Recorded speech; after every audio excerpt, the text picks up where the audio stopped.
ऋषियों ने कहा कि ब्राह्मण का जीवन बहुत तपोमय होना चाहिए, ब्राह्मण का जीवन तपस्या से युक्त होना चाहिए। लिखा है कि ब्राह्मणस्य शरीरोयम क्षुद्र कामाय नेष्यते कृच्छाय तपसे चेत्य प्रेत्यानंत सुखाय च। ब्राह्मण का शरीर तपस्या के लिए मिला।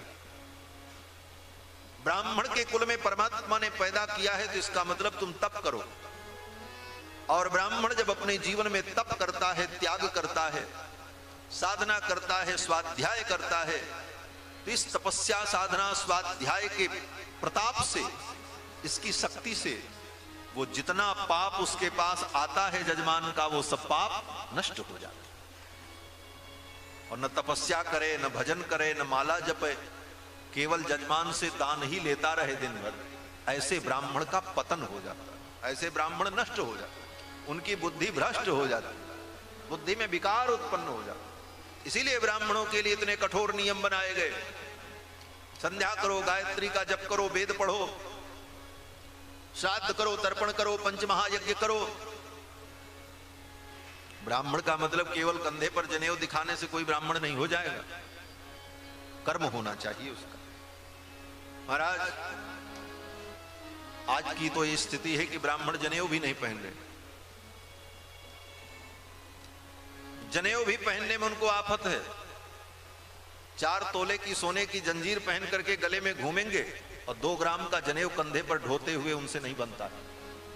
कारण कि उस सूत्र में, उस धागे में, उस जनेऊ में उनकी निष्ठा नहीं।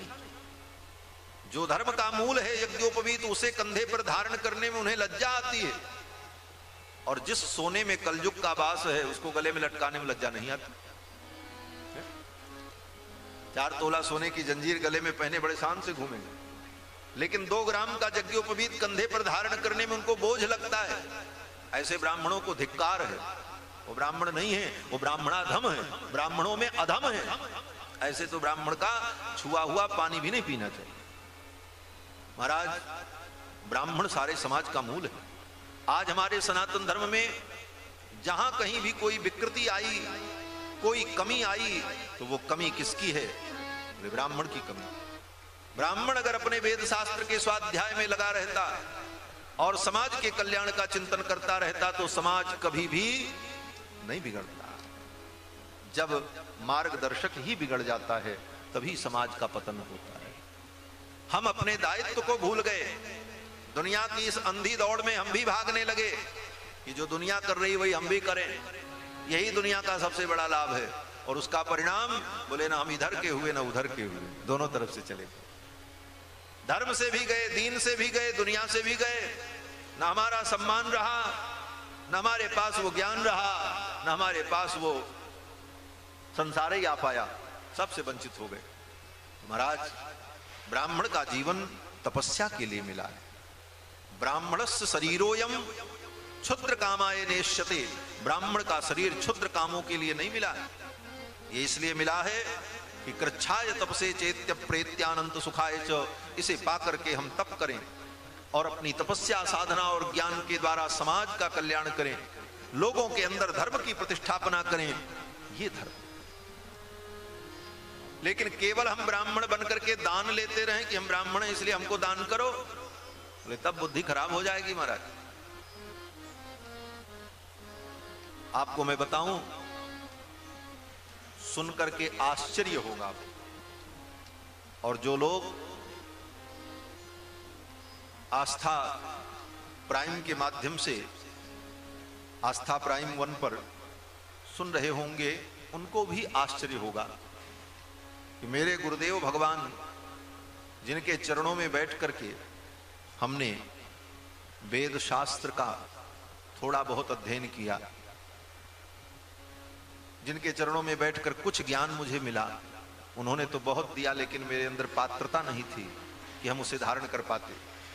वे हमारे गुरुदेव भगवान, अभी उनकी अवस्था 92 वर्ष की, और चारों वेद 6 शास्त्र सब उन्हें उपस्थित है। आज भी सब, कहीं भी किसी पुराण वेद रामायण गीता भागवत में कहां क्या बात लिखी है उनसे पूछा जा सकता, और सब उन्हें उपस्थित रहता। इतना ज्ञान। 4 विषय में उनको स्वर्ण पदक प्राप्त है, गोल्ड मेडलिस्ट।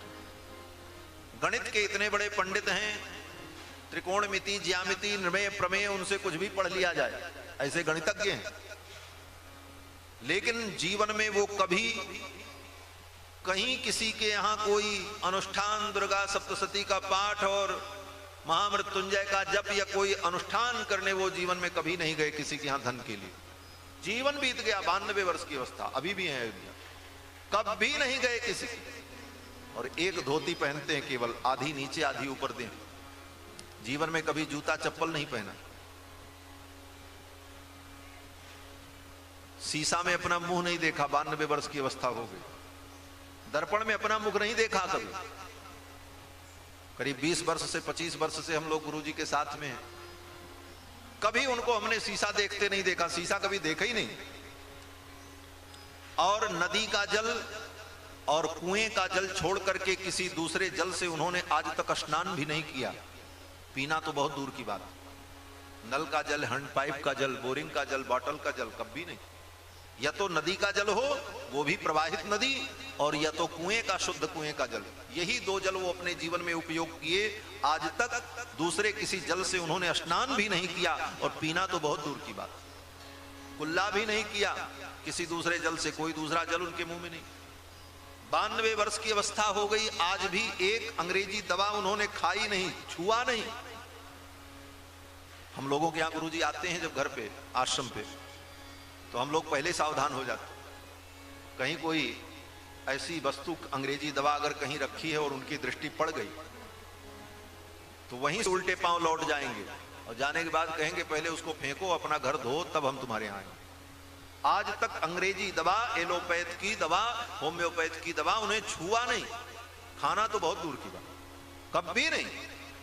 आश्चर्य करोगे कि 92 वर्ष की अवस्था में कभी दवा नहीं खानी पड़ी।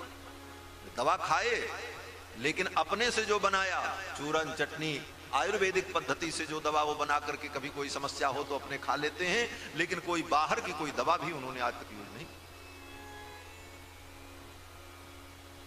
और इतना सब कुछ होने के बाद भी कभी कहीं धन के लोभ से, धन के लिए कोई कार्य करने ही नहीं। केवल उनके जीवन का एक उद्देश्य पढ़ना और पढ़ाना। आज भी वो पढ़ाते हैं विद्यार्थियों को, और जब विद्यार्थी पढ़ के चले जाएं तो वो स्वयं बैठ के अपना कुछ न कुछ पढ़ते लिखते रहते, कुछ न कुछ करते ही रहते, खाली नहीं रहते। आपको बतावें कि जब गुरुदेव भगवान आचार्य परीक्षा उत्तीर्ण किए, उस समय बनारस में लोगों ने उनसे कहा, बड़े बड़े लोग उनसे प्रभावित थे, सबने कहा कि आप वाराणसी संस्कृत विश्वविद्यालय के कुलपति बन जाओ, मैं आपको कुलपति बनाने को तैयार हूं। उस समय जो लोग थे, यहां तक कि मुख्यमंत्री संपूर्णानंद जी जो उत्तर प्रदेश के मुख्यमंत्री हुआ करते, उन्होंने कहा गुरुजी आप विश्वविद्यालय के कुलपति बन जाओ बनारस में, आपके जैसा योग्य व्यक्ति कहीं मिलेगा नहीं। तो गुरुजी ने कहा धन लेकर के विद्या को बेचना ये ब्राह्मण का धर्म नहीं, ये धर्म की निष्ठा है।